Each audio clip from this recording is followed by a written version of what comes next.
वाहनाचा चालकच निघाला चोर. स्थानिक गुन्हे शाखा व भूम पोलिसांनी केले गजाआड.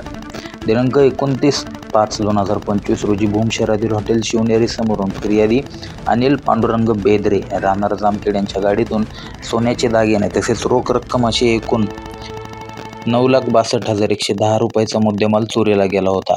सदरबाबत पोलीस ठाणे भूम येथे गुन्हा देखील दाखल करण्यात आला होता.